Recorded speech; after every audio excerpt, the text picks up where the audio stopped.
Isipin nyo, pinipigilan natin sarili natin makainom ng isang patak lang ng tubig ng buong araw dahil tayo ay nag-aayuno. Pero tayo ay nakaupo kasama ang mga kaibigan natin na kumakain tayo ng laman ng isang patay na tao. Kadiri, di ba?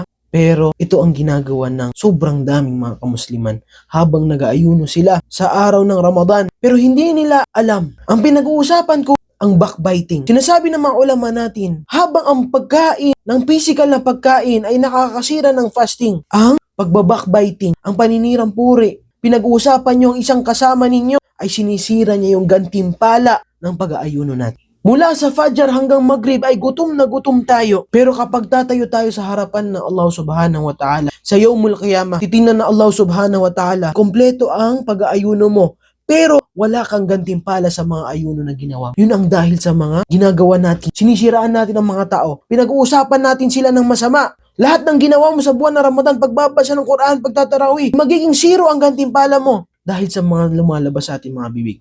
Ang Allah subhanahu wa ta'ala, meron siyang binibigay na isang picture ng kasalanan na ito. Ipakita sa atin kung gaano kasama ang kasalanan na ito. Sabi ng Allah subhanahu wa ta'ala, وَلَا يَغْتَبْ بَعْضُكُمْ بَعْضًا أَيُحِبُّ أَحَدُكُمْ أَنْ يَأْكُلَ لَحْمَ أَخِيهِ مَيْتًا فَكَرِهْتُمُوهُ. At huwag sirain ang sinuman sa inyo ang iba sa kanyang pagtalikod. Nais ba ng sinuman sa inyo na kainin ang laman ng kanyang patay na kapatid? Katotohanan na ito ay iyong kamumuhian. Kung ikaw meron kayong group chat sa Messenger, o kung ikaw nakaupo ka kasama mga kaklase mo, mga kaibigan mo, katrabaho mo, at meron silang pinag-uusapan na tao.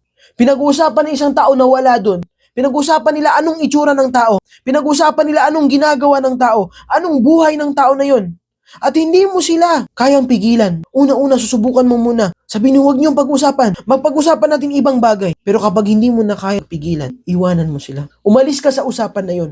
Protektahan mo ang pag-aayuno mo. Kaya itong Ramadan ay dapat sigurado tayo. Ang pag-aayuno ay hindi lang ang tiyan. Mag-aayuno din ang bibig natin, ang dila natin. Kung gaano tayo kastrikto sa tiyan natin na walang papasok sa tiyan natin, ay dapat ganun din tayo kastrikto na walang lalabas sa dila natin. Huwag niyo sirain ang pag-aayuno natin ng 14, 15 hours ng pag-aayuno dahil lang sa isang minutong pag-uusap niyo patungkol sa ibang tao.